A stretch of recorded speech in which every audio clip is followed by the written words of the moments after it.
freaking first cut. Golly.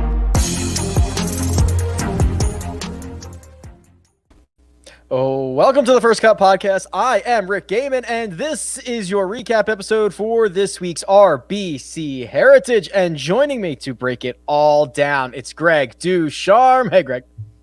What's going on, Rick? Here we go again. I feel like this is Friday night all over again. It's going to be the same, pretty much the same exact episode, just us running around kind of saying, I told you so.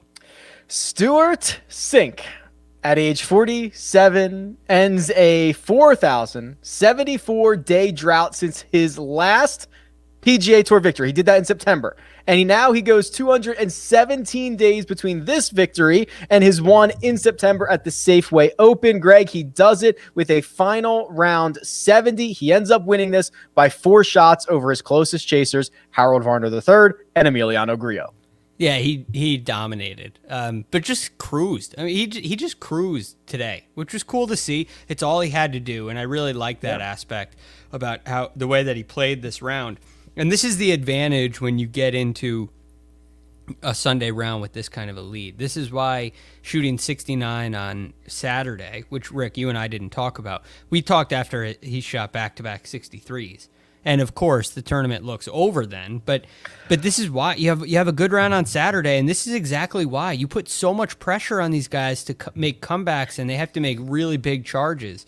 And some of them did. Maverick McNeely shot 3 or 4 under on the first 9, and he looked great. He was charging, and you're not. He shot 5 under. He shot 31 going out, and you just know he only has 9 holes left. It's like he ran out of holes because Stewart's just so far ahead, and all he has to do is play conservatively at that point. So he's really in control, and that's why it's so rare to lose a 4-shot lead on the PGA Tour. I'm glad you mentioned Friday night, because when we spoke on Friday night, Stewart Cink was 16 under par after starting with 2 rounds of 63. Well, I'll tell you what, Greg, 16 under par would have won this golf tournament, right? 15 under was what HV3 and Grillo was at. So he was at the number he needed to be at on Friday night when we last chatted about this. He had to play 2 even par rounds to win this, and that cushion certainly comes in handy. But I'll tell you what, it was impressive, Greg. He was in control. He was dialed in. I don't remember a time on Sunday where I really thought, and maybe this is because kind of what we'll talk about Morikawa in a second, but I never thought this was not going to be a Stewart Cink win. He never let this get out of control, even for a moment.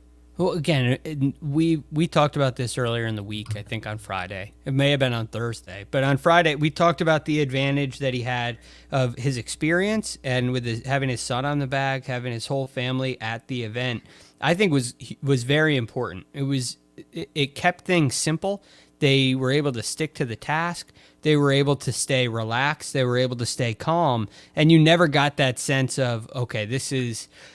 Like even during the Masters with Hideki, you kind of got a feeling like things were moving a little fast for him after the tee shot at number 1, after the shot at 15, the couple of good breaks at 13 with Hideki in Masters. We kind of thought, hey, this is like getting away. Things are moving a little bit quick, but with Stewart Cink and his son Reagan, I never got that feeling. Everything felt really easy. It felt really simple. It felt like they were calm and collected.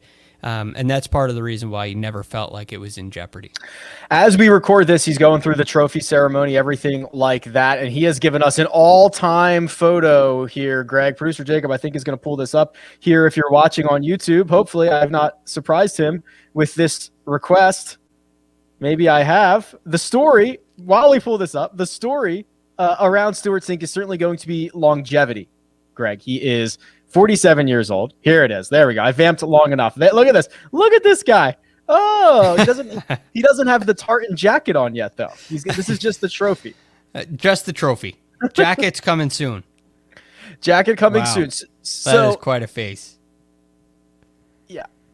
It's going to be about longevity for Stewart Cink. Obviously, we know he's 47 years old. We know that this is the first time a 47-year-old since Kenny Perry has won multiple times on the PGA Tour. But I love this stat. He is the 10th player to win a PGA Tour event after making 600 or more official starts. This was his 610th start, Greg, which, first of all, it's crazy to get to that many starts on tour. It's even crazier to win one after that. Would you like to take a crack at anybody else on this list? Guys who have won an event. He's the 10th guy to do it?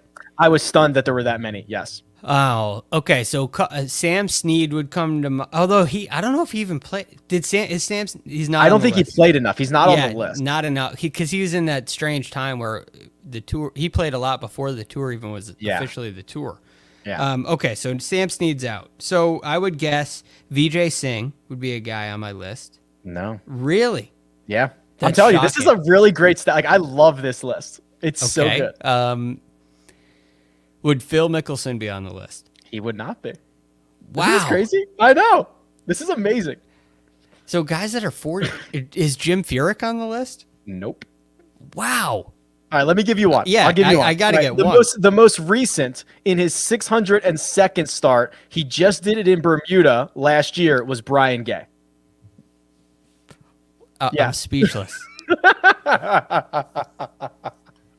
I'm speechless. I'm thinking of guys who had success in their 40s, who want, like VJ. I'm shocked that VJ isn't on the list. Yeah, here's the list. Brian Gay, 602nd start. Davis Love the third did it in 2015. That was his 715th start. That's the latest start we've ever had a win. Mark Calcavecchia has done it twice. Brad Faxon, Peter Jacobson, Craig Stadler, Scott Hoke, Hale Irwin, and Raymond Floyd round out the list. And now Stewart Cink in his 610th career start adds himself to that list. Pretty incredible stuff. Yeah, that is. As the other thing that comes out of this week for Stewart Cink, because it was essentially a multi-day coronation, we got a lot of camera time for him, and we saw this little putting stroke thing he's doing, Greg. And as an instructor, I'm going to try to describe this, and then you got to tell me what we're looking at here. He's balking at it. He's almost taking like a little warm up mini swings before he hits I don't know how to describe this actual action that he has. It is, it's very strange. It's very unique. I would put this into a category of a trigger. So if you watch in the full swing, Henrik Stenson, okay, this reminds me of Henrik Stenson's full swing, where he has that move where he kind of crouches his knees, he sinks a little bit, and then he starts to turn before he actually turns. So that one right there is very unique because it looks very, dare I say the word, yippy. It looks like he's having a hard time pulling the trigger. It looks like he's trying to, right. It looks like he has the yips and he's trying to overcome that, because I think he only does this on these short putts. I'm pretty sure. Yeah, which is very interesting, and I'd love to know what is behind that. If he was having a hard time taking it away and that helped, if he thinks the first couple of inches of a putt are so important that he wants to get it right and he does a couple of rehearsals. But this is just a move to get it going. There's clearly a little bit of a struggle getting the swing, getting the stroke started on these short ones. Most players will have a little bit of a forward press where their hands go forward and then they take the putter back. Most triggers are something in the opposite direction. You move your body in the direction toward the target and then start the takeaway. And that's a great way to get things started in the full swing, in the putting stroke. Like you watch Jordan Spieth, there's a forward press and it's kind of a one. If you make a stroke of 1, 2, 3, the 1 is the forward press, 2 is the backstroke, 3 is the forward stroke. And it's a great way to get things started. This is one I've never seen before, but it clearly worked. He had a great putting week too. Yeah, he was. I didn't see what the final number was, but on Sunday through, I don't know, 12 or 14 holes, it was like 19 feet of putts. Oh yeah, it ended up being 32 feet. Okay, 32 feet. Yeah, there was a point. There was a point where the longest putt he made on Sunday was 2 feet. 2 feet 4 inches. So he ended up making 32 feet of putts. So it didn't get much. He didn't make really anything outside of that. But he ended up T25 for the whole week. And Sunday was definitely, I guess Saturday and Sunday were his two bad days on the greens when he didn't really have to make anything. The other stat that I like is Stewart Cink is going to move to the number 44 ranked player in the world on Monday morning. It's going to be his best ranking since September 12th of 2010. That was the week that he finished T21 at the BMW Championship, and he was ranked 35th in the world. DJ won that event, by the way, in case anyone out there was wondering. And Greg, for all the talk that we have about how great the young players are on the PGA Tour and how ready they are when they come up, it feels like the old guys are getting better too. I don't know if that makes sense. I mean, I mentioned Brian Gay winning earlier this year. We've got Stewart Cink now twice a victor. Only Bryson DeChambeau has won multiple times this year as well. I mean, are the old guys getting better too? Like, it just seems like everybody's getting better. Yeah, everybody is getting better. Absolutely. And this is it's a great place to be when you see Stewart Cink drive it as long as he drove it this week. And again, This is a golf course where the driving distances go way down. So you got to take this with a little bit of a grain of salt. But for the two drives, there's two ways that they measure driving distance. You can measure every single drive, which is kind of the less official stat. And he averaged on every tee shot he hit 287.4. That includes irons off the tee, three woods. You know, it includes every tee shot except par threes. And Harbor Town's kind of a weird place to do that as well, because there's a lot of places you're just playing to the dog leg or whatever. Exactly. So that one, especially this week, there are times when that stat gives you something. It tells you if somebody was over. Like when I look at that, Rick, and tell me if you disagree or do something different. I look at that one when somebody is really long in all drives hit and not really long in the two measured drives hit. It tells me that they hit a lot of driver. It's an aggressive strategy, right? So, but in this case, he was fifth in all drives. He was third in the two measured drives. So the more official stat, when you see Bryson's driving numbers, it's on in every round they're measuring two tee shots that you hit, and they try to find holes that it's going to be a driver. It's most likely a par five. And they're two different directions so that you're getting wind. They're not both wind aided or whatever. Yeah. So they try to get as level a playing surface as possible. And Stewart Cink was averaging for the week 311.9. So he's hitting it a really long way. Hit a number of tee shots right down the middle that were 310, 315 during the week. And that puts you right in play. All of a sudden now, age is no longer a factor. Age is a factor when you can't reach par fives, when you lose distance, things like that. And Stewart Cink still has all that capability. So at that point, now it becomes a strategy game. And he has the tools to compete with a Colin Morikawa. He's probably long. I mean, I would bet you anything he's longer than Morikawa for the week, and probably longer on the year on tour. So, you know, he's got all the tools to compete. And yes, the older players are definitely getting better. They definitely believe that they can win. And this is just another example of why.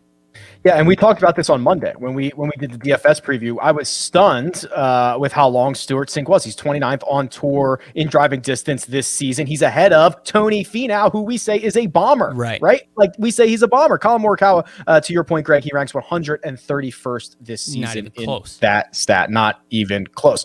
The runners up, it's going to end up being Emiliano Grillo and Harold Varner III. For Emiliano, this is his best finish since a T2 at the CIMB Classic in 2018. And for HV3, this is his best finish on the PGA Tour, a T2. So a couple of guys that I think are probably more popular in the fantasy circles than maybe like the real overall golf circles. But these guys moved up the leaderboard on Sunday and are going to earn themselves T2 money. Yeah, which it was both of them had really nice days. Emiliano Grillo got off to a good start, and he was probably the one guy that after the first, after Morikawa made bogey at 2, you kind of got a sense that it wasn't going to be his day. Grillo was the last leg. He was probably the guy Stewart Cink was watching once he realized Morikawa wasn't going to be the guy to really charge.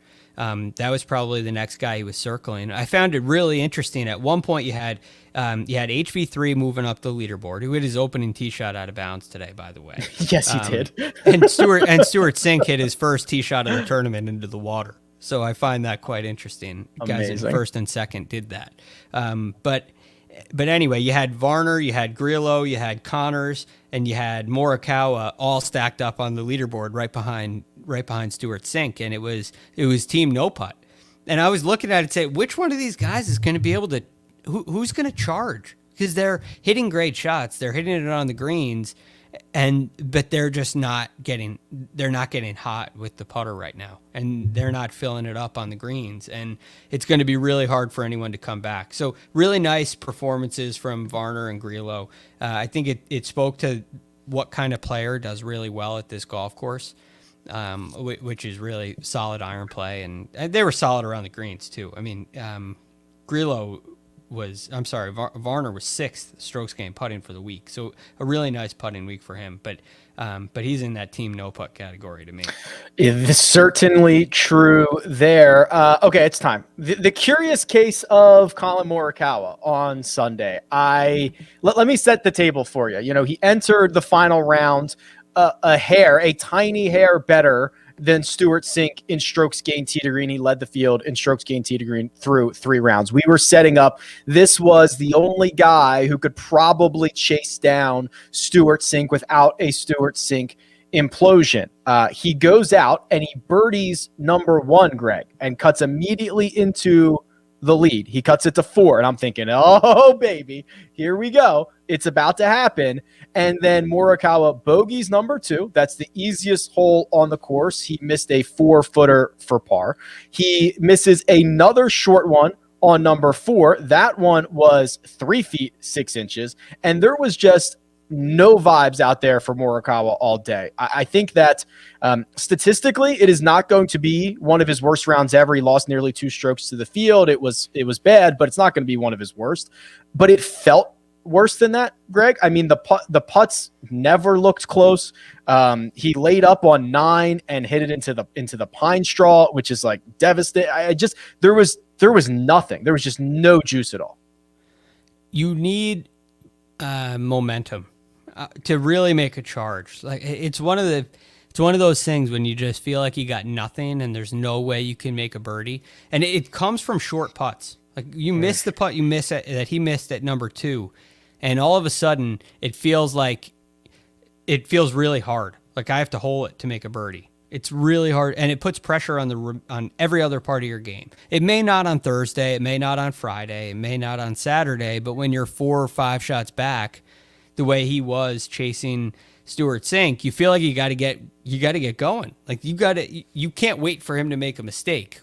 Not on that golf course when there's trouble out there. Yeah, but it's not like you're playing TPC Sawgrass or Augusta National where it's known for disaster. You can't wait for that. So you got to go out there and make some birdies. And when you miss a putt like that, now it feels like you got to not only make a birdie to recover the short putt you just missed on number 2, but you got to make another birdie on top of that to just get one back on Stewart Cink. So you're constantly behind the 8 ball, and it puts pressure on every part of your game.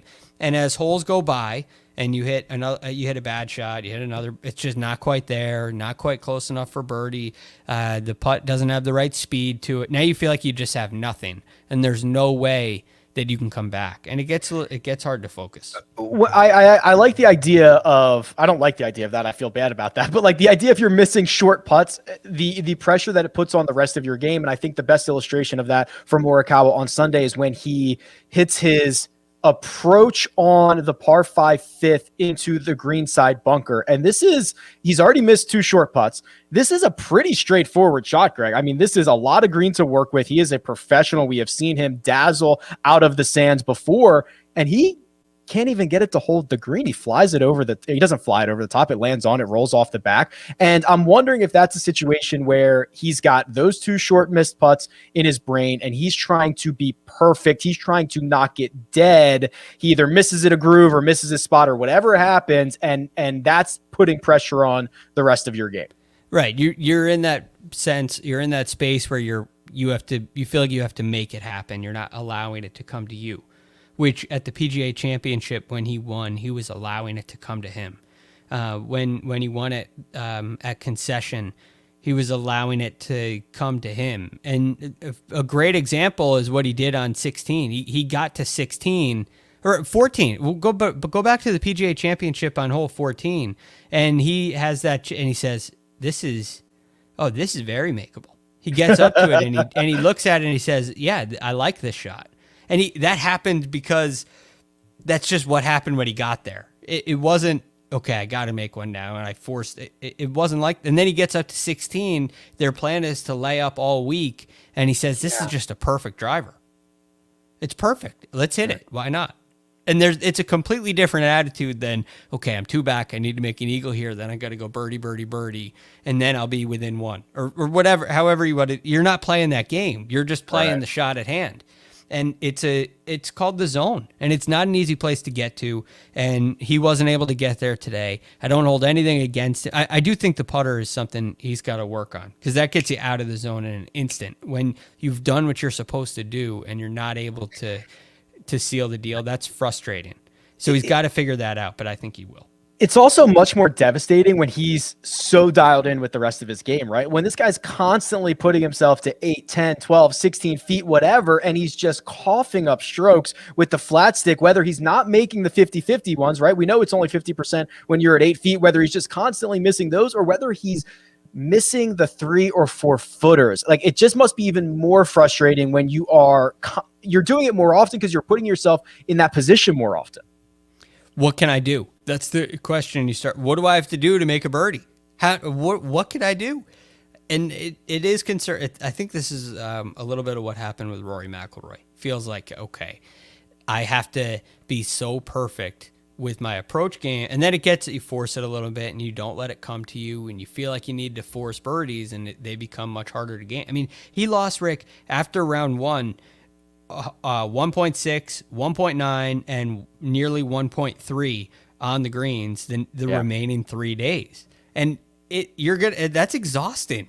I'm sorry. That's exhausting to come in T7 and dump away that many strokes putting in each of those rounds and still go in second place on Sunday. You're going into that round in second place. It's impressive. I can't remember the last time he has hit his tee shot on a par 3 into the water like he did on 14. Again, that's anecdotal because I just literally can't remember it. There were only 7 balls in the water there on Sunday. Colin Morikawa, one of them, not great. Before we go to break, because we're talking a lot about putting, I want to read you this great quote because, Greg, if you noticed, the number 1 player in the world, Dustin Johnson, made a putter change I think he did it on Sunday. I don't know if he went with it Saturday either, but he was asked after the round on Sunday, what is that putter? And Dustin Johnson gave us an all-timer. He said, and I quote, "I don't even know what it's called. It's tailor-made," which is like, these guys know every detail, groove, weighting, what's like literally everything about it. And this is such a DJ quote to not even know. And I actually think I'm going to pull his putting numbers right now. He gained 3 strokes putting on Sunday. So he doesn't know what it is, but he likes it. I'm telling you, Rick, DJ, I'm glad you brought this up because, and I know we want to get to a break. I know we're going to be tight tonight, but this is important because DJ is a guy who last year, if you remember correctly, he putted with some other tailor-made putter. Who knows what it was? He putted with something at the Travelers, right? And it was a blade style putter with a funny looking neck. And he shot 61 and he won the Travelers. Then he goes and shoots 80, 80, 78 and switches back to the putter that he's been using ever since, which is that black mallet putter that he uses. Goes on another tear. This one lasts a while. Anyway, his brother says, I'm never letting him switch putters again. This is the putter. And I really wonder, a couple of weeks ago, during the Florida swing, I was saying, DJ needs a putter switch. I was talking to, I think I said it on course record. I said, DJ needs a putter switch. Not because this putter doesn't work anymore, but he putts really well with things that are new. When something's new, he gets it going really well. And then, so he needs to shift. He can't be afraid of put something else in, see how it works. And you can always go back. Like Tiger always knows that he has that. His gamer is his gamer. He can try something. He can always go back. DJ, you can always go back. Don't be afraid to switch it up because it creates a spark for him. So, I'd be watching out for him at the PGA. Yes, I certainly agree. He likes what is new. That is for sure. Okay, we've got to do a one and done update. And then I have a little bit of news about next week because next week's a very interesting event that we have on the PGA Tour. But first, we're going to take a quick break and hear a word from our partners. And we're back. Okay, Greg, we got to do our little one and done update. And there wasn't a ton of movement. I'm going to start at the bottom, as I always do, with Coach, who actually wins the week. With Webb Simpson, nope, I lied. He does not win the week, but he comes close. He gets $186,000 from Webb Simpson. It moves him to $2.4 million. Webb did not have a great Sunday. He flies up the leaderboard on Saturday, and he ends up shooting a 1 under 70 on Sunday. He finishes T9, earns Coach $186,000. Yeah, Webb has been just not quite the on fire Webb that we saw last year. So it's a little bit disappointing. This is definitely a good week to play Webb. I think everybody, and I'm included in this, who has played Webb, when we get to Wyndham, we're all going to be a little bit disappointed. But it is what it is. Webb Simpson lost strokes putting this week. That's probably not a sentence I have said often without going back through the logs and seeing the last time that happened. Like, I feel like I'd never say that. Yeah, it's been rare. He's been really consistent with the putter. But his iron play this year hasn't quite been as sharp. Last year it was so good. It was one of the best iron players on tour. And I think that's the thing that's kind of fallen back to average, maybe a little bit. I mean, it's still really good, but I think he's 86th on tour approach the green. Last year he was 5th. So that area has fallen off for him a little bit this year. Producer Jacob is going to end the week with $2.8 million. He got $87,000 from Abraham Answer, who again, kind of similarly, plays super well on Friday, gives us all a scare, goes back-to-back 70s on the weekend. He is going to finish T18, and this is another great spot for Abraham Answer. You talk about the fit for Webb Simpson. It was Answer who finished runner-up to him last year, and Answer continues his kind of stretch of hitting it really well, but struggling to get that putter going recently. They're just not going in for him right now, which is frustrating. And he's a very nice ball striker. He's very good, especially on a golf course like this, but he's not Morikawa. He's not gaining in the ways some of these other guys can't. John Rahm, Colin Morikawa, there are a couple of guys that can gain crazy amounts tee to green, and if the putter's cool, it means they come in T9 or T7. Abraham Answer's not quite at that level. It is you, Greg, along with Kyle Porter, who win the week. Matthew Fitzpatrick earned both of you $298,000. It's going to move Kyle's total for the season to $5.4 million. It's going to move your total to $5.6 million. And outside of his opening round 71, Fitzpatrick was awesome. Shot rounds of 64, 68, 68. This continues a trend of him just like getting the ball in the cup and finishing in the top 10. He has had the most under the radar, awesome last like 6 or 7 starts on tour. It really has been great. I mean, I don't know the exact number, but at least since the West Coast, it may have started before Genesis, right? I mean, it's been a while where he's been playing some really, really solid golf. Augusta National is not a great golf course for him, in my opinion. I don't think he has the trajectory that place kind of requires, but he played great and he continues to play really well. And then he goes to a place like this that he loves, and it's perfect. This is perfect for Matthew Fitzpatrick. He's got to have this one circled on his calendar. It wouldn't surprise me if he had a Luke Donald type career at the RBC Heritage, because it's a great place for him. It suits his game. It highlights all of his strengths.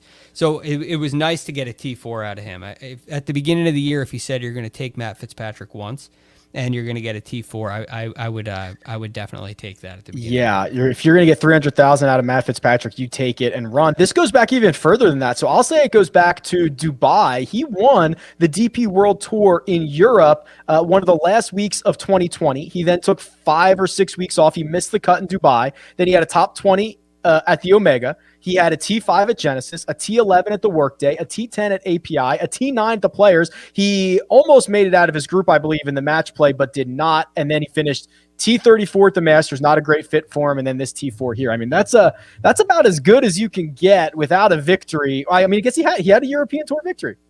Yeah, it's very well-rounded. It's a very well-rounded game right now. So, yeah, I'm happy for him. Happy to see it. I hope it can continue. I really do. So, nice player playing some really good golf right now.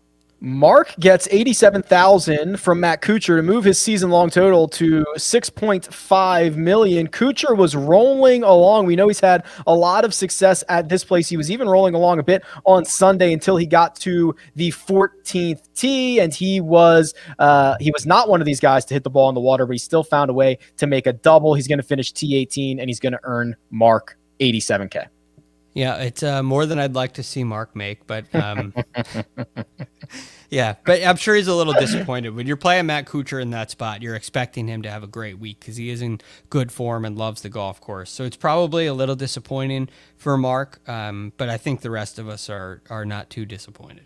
If it makes you feel any better, I only got $18,957 from Ian Poulter to move my total a hair over $8 million for the season. And Greg, I was ready, man. I was ready to come on here because if this golf tournament was 27 holes, if it was 27 holes, Ian Poulter would have won it. He was absolutely lights out. He shot a 69 on Thursday. He went out on his first 9 on Friday, played him at 5 under. I was feeling it. I was rocking and rolling, and then it just kind of wheels fell off for Poltz. The good thing is, and if I wasn't such a Poulter fan, I'd be wishing that was 0. I'd say he made 18,000 more than he should have, Rick. But he did. He did all right. So I would say with Ian Poulter again, it's not a guy at the beginning of the year you would say I gotta play Ian Poulter this year. Right. So, it's not too big of a loss. The week before, when you get 0 out of DJ, that's the one that really hurts. But you get something out of Ian Poulter. It's a risk that, it didn't pan out, but it didn't kill you. You're still in the driver's seat. I'm still licking my wounds from that DJ goose egg, but we got to figure out what we're going to do for next week. I don't know if we have chatted about our rules for this. I assume we're going to take one golfer and get access to the other golfer because we got Zurich Classic coming up, Greg. It's a team event. It's the only team event that we get on the PGA Tour. There are some very interesting pairings. We're going to be talking about them from a DFS angle and certainly from a just regular golf tournament storyline angle. But I assume for one and done, we're just going to have to pick one of these guys and we'll just take whatever their final, tally is. We have, before anything goes before Tuesday's episode, we got to have this finalized because that's a very interesting option, and it could change things. That could change things because it really opens up the field wide open. Yes. So yeah, we'll have to get that ironed out. You could use Ryan Palmer and also get access to John Rahm. That's what everybody's going to want to do. And then you could still play John Rahm at the PGA, and you could play or wherever else you wanted. Correct. Or you could. Jacob's now entering into the fray, saying, "I'm thinking you burn both for chaos sake," which is always the angle that Jacob wants to take. Chaos. So you would have to burn. I don't even know if I have any of these guys available. I'm going to end up using Scott Piercy and Akshay Bhatia because I'm not sure who I have available. Dude, I would love to know. I want a 500 words on how all of these teams got together. Some of them are amazing. They really, I agree. Some of them make perfect sense, and you look at Xander and Cantlay, and Kevin Kisner, and Scott Brown, they're buddies, right? All of this makes sense, but some of them, I am scratching my head on how these two even possibly became partners. Yeah, I think there's a way where you can enter the event without a partner, and they'll pair you up with somebody, which is how I think they fill that in. But it's you're right. It's very interesting. It's very fun to look at some of the pairings, some of the odd pairings, some that make sense, some that make you raise your eyebrows. So it's going to be a cool event. Jacob is probably right on this. He says most of them just have the same agent, which is how they get together. Okay, real quick before we get out of here, thinking about that event next week, do you think it's what do you want? Do you want guys with complementary skill sets? Do you want guys that just can get scorching? Because they're going to play foursomes, then 4-ball alternate rounds. So one round's going to be alternate shot. The other one, they're going to play their own ball and take the best score. It's kind of wonky. Oh, I think you want to get guys that are playing really well. And if you can get 2 guys that are playing good golf right now, I think you have a chance.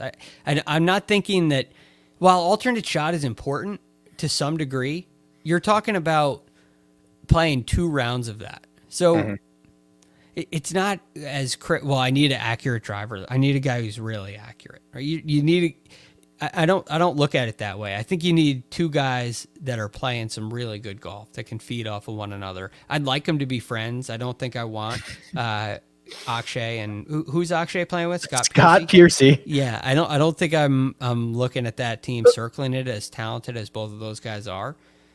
Which Billy is why it's kind of interesting. Billy Horschel dumped Scott Piercy because Billy Horschel is the only guy who's won this event as an individual and as a team member, and he's not with Sam Burr. So he was like, Scott, you're gone. I'm going with somebody else this week. Yeah, I'm going with Sam Burr, and that's a good choice. I mean, that's one of the teams that I circled, right? Yeah, it's a good team. It's a really good team. So I think Are you looking, Rick, for like a little bit of matching, a little bit of he's really fiery, he's really calm, he's really accurate, he's a bomber. Because there's Finau and Cam Champ, they got some power on that team. I hate that team though. I think they're too similar. I think they're way too similar. Gotcha. You're looking for a little balance. I'm looking for a little bit. I'll tell you who's going to win. So here's what you do. It's Chris Kirk and Brendan Todd. Chris Kirk gets you tee to green. Todd can get hot. These guys are both playing well enough. Like, that's a good, comfortable, very comfy pairing. And this is a chaos event. I know Palmer and Rahm won it in 2019, but like, you can get some really long shots. I mean, Cam Smith, Jonas Blixt won it one year. That was completely out of the blue. Even Scott Piercy and Billy Horschel, they would not have been one of the favorites. Like, I think you want to go further down the board. And you only have it started in 2017 was the first. There's only 3 years, right? Yeah. So you only have three. Only three teams have won, and you just named them all. So yeah. I don't know. I don't know if you know enough. Were guys playing? Were there really big names playing? I mean, I wasn't covering the tour as regularly as I am now at that time when those first came out. So and we missed last year. We didn't have it last year. Mm-hmm. So I feel like the Ryan Palmer year was really the first year I followed the event, Ryan Palmer and Jon Rahm. So I have like only a little bit of a database on this, as you do too, as everybody does. So it's going to be interesting to see. I mean, is it because look, Rick, you have 3 winners so far. 2 are long shots. 1's a favorite. If you get if Cantlay and Schauffele win this year, now you're at 50. Now we're going to say it. Yeah. So it's a very small sample size. But I do think there's some really talented teams. I mean, and some interesting question marks about them. We're going to break it all down in DFS for Monday. There is apparently going to be DraftKings contests where you are not going to be allowed to roster 2 guys from the same team. So we'll talk all about that. Final note on this, because I've been deep in the Zurich Classic stuff already. Ryan Palmer might be like the winningest player in the team version of this, because not only did he win it with Rahm, him and Spieth, I think in 2017 they finished like T4. So he might be like the winningest team player in this event. He's playing great right now. And this is the best he's ever been. Yeah, this is the best form he's ever been in. Yeah, I mean, I think that team, you got to circle that team. They're the defense, but the fact that they had a year off in between, they have to be the favorite, the clear-cut favorite. You got Cantlay coming off a miscut, so the Schauffele Cantlay team is maybe limping in a little bit. Ben An and Sung Jae Im. That's cool. Sung Jae Im had a tough day today. So where are they going to be? I don't know. But you know what? Another team that really interests me. I know we got to go. I know we're way late. That's okay. Bubba Watson and Scotty Scheffler. I love that team. That team is. What do we get? Because Bubba's been a pleasant surprise for me, and he's won here. The other interesting thing about this format is if you can get guys who can just go super hot for 4 or 5 holes at a time, and they kind of do it at different times. They can post. You kind of want the streaky guys, and Watson, Scheffler. I love that team. Yeah, I think that's your really volatility. One. Yes. Jacob sitting there with that team. Embrace the chaos. Yeah, that's exactly right. I love that.